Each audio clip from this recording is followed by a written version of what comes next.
I believe that most brands are actually quite terrified of being funny in an email, or they maybe think that humor kills conversions, or that it only works for quirky, out there, quite weird brands. But I believe that's wrong. Now, in this video, I'm going to break down 4 emails that are genuinely funny and they still sell. But first, before I get into that, why can you trust what I'm about to say today? I'm Daniel, I'm head of retention at Hayes Media, where we spent the past 5+ years scaling e-commerce brands with email and SMS marketing, building solid retention foundational systems that scales month over month and year over year. You can see a good example here if I refresh the page of a brand that we've scaled. We've been working with this brand since we began, and we every year just keeps getting better and better. We're up revenue wise, up around 48.6% this year compared to where we were last year. And overall, we're running paid ads for this team as well. We're up around 11.4% on total revenue. And this is just for this year's far.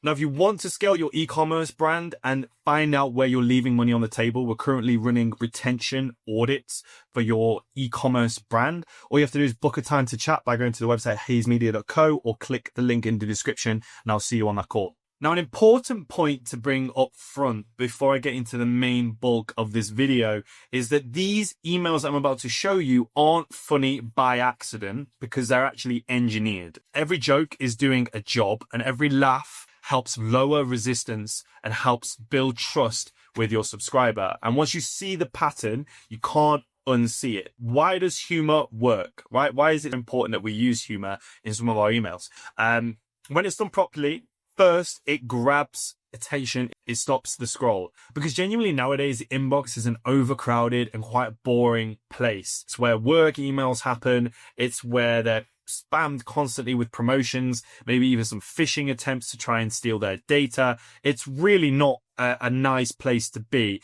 And humor in your email interrupts that general kind of, you could say, depressing, sad pattern that people are in when they're scrolling on their inbox. Now, second, it helps lower the defenses, because if somebody laughs, they're listening. Third, it builds trust. I just mentioned this. It builds trust. Funny emails because they feel human and they're not corporate. Now, let's get into some examples. Here we have Graza. Ready for more Graza? Do you have a mouth? No. Do you live with someone who does? No. Then go all the way down. Well, you're ready to experience the sweet bliss of single origin Evo. You know where to find us. And then if you go yes, then need a great gift idea. It's just got yes all the way down. Order, sizzle and drizzle. Again, up here at the bottom, do you have a mouth? Yes. Has it been graced with a taste of always fresh, never blended olive oil recently? No. Doesn't a squeeze bottle sound fun? Yes. Subscribe, set up your Bravo subscription. No. While you're then ready to experience So it all leads down to the product, but it's kind of a humorous way of getting there. The absurd question of do you have a mouth is a great way to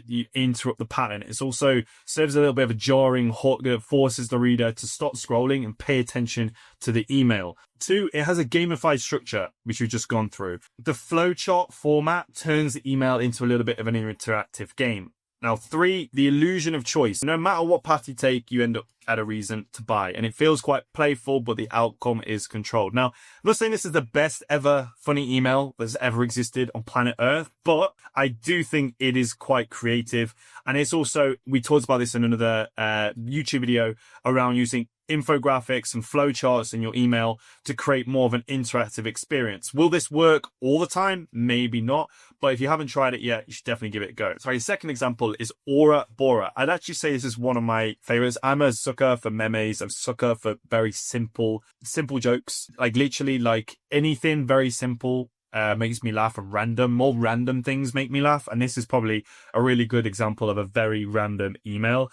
This one uses absurd visuals. You've got here a frog with a dollar note in its hand. It's very absurd visual hook. I mean, you see this photo and you're like, what is going on right here? Like, how did this happen? A frog holding a dollar bill. It's a very strange image, right? That image alone does most of the work in this email, I'm not going to lie. But why it works is important. First of all, you have the visual being weird enough to stop the scroll. We talked about that at the beginning, stopping the scroll. It's weird enough to do that. Second, the copy is blunt and anti-marketing. It's here, go buy sparkling water, treat yourself. It's very anti-corporate, anti-marketing.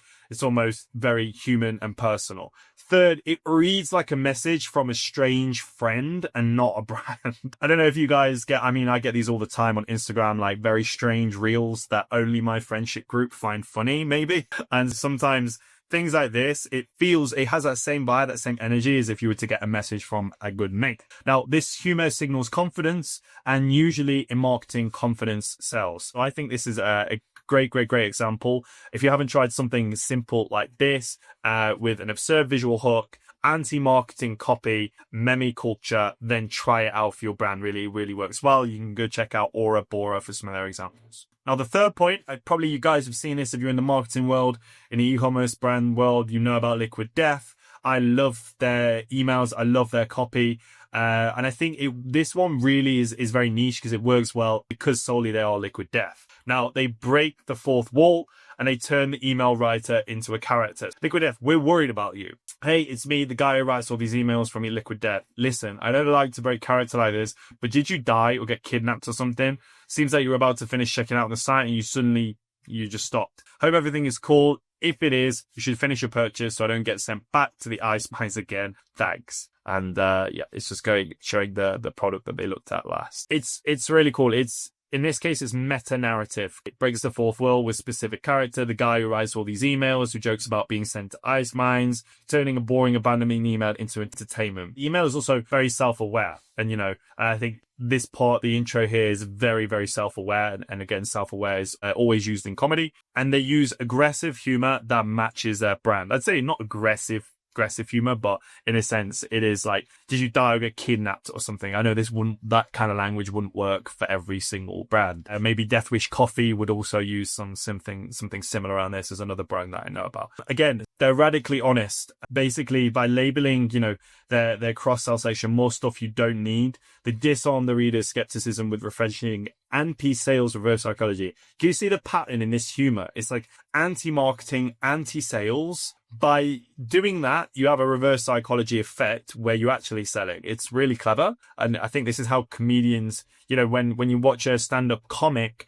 they use self-aware jokes. They also use self-depreciating jokes. Like they'll take the mick themselves, because they also find that, but people basically that self-aware, self-depreciating, anti-sales, anti-marketing language actually makes people like you and trust you more because it's like, actually this person is human. They're not just saying what everyone else is saying. And this particular email from Liquid Death would fail for most brands, but because they've nailed their brand tone of voice and brand identity, it works perfectly. Here we have a very simple, very simple email, last one from Recess, where the email physically forces an interaction. You have to scroll to see the whole thing. So let's get to the point. See, why would you keep scrolling on this? A designer's cat got loose in the office and snuck into our printer room. Coincidentally, this also is where we also keep our longer fire machine. Take a look at the results in this week's Antidote, which is their weekly or monthly newsletter. PS, reply to this email and let us know what we should find next. Here they have the cat that just keeps going. Scrolls literally over the products, but they have the product and the CTA available. It's almost like a normal email, but they've just added the cat to it. And then at the end, it finishes. Again, you have to interact to know what's going on. You see this cat, you see his long body, and almost you just want to see where it ends up, right? It's really cool. Why it works, the humor keeps you engaged, and the scrolling guarantees exposure. You can sneakily hide your products in that scroll in a very subtle way. And again, people are going to be having a little peek while they're also looking at this elongated cat. That's really clever. I think you can see this without feeling sold to, which is what I just talked about. And it's entertainment first, where the selling happens quietly. Let's recap. First, we have Graza with the infographic going down with a pattern interrupt at the beginning that scrolls all the way down into the obvious choice, which is set up your subscription or order single product. Aura Bora, where they use absurd visual hooks and very anti-marketing messaging to basically get people to click through and make the purchase. Liquid Death, which is again the breaking the fourth wall, the guy who usually writes the email, Ice Mines, brand exclusivity, using their brand and tone voice, positioning their brand very uniquely with their brand tone of voice, and then using radical honesty at the bottom as well. And then the last one, Recess, is forcing an interaction. It's putting in a way to create curiosity and then forcing a long image that people are obviously going to scroll all the way to the bottom by subtly placing their products behind it and with a CTA.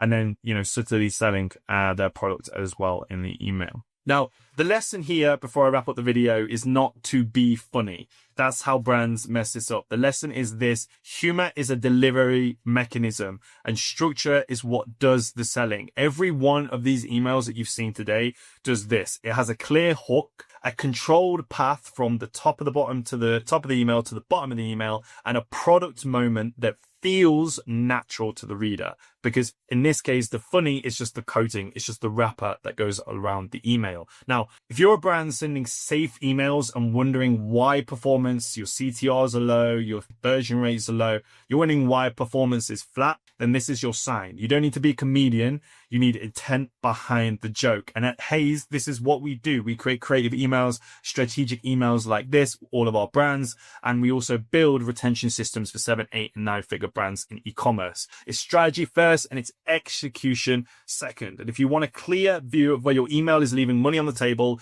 we offer a complimentary audit. The link is below, or you can head over to our website, haysmedia.co, and I'll see you on the other side. Take care. Bye.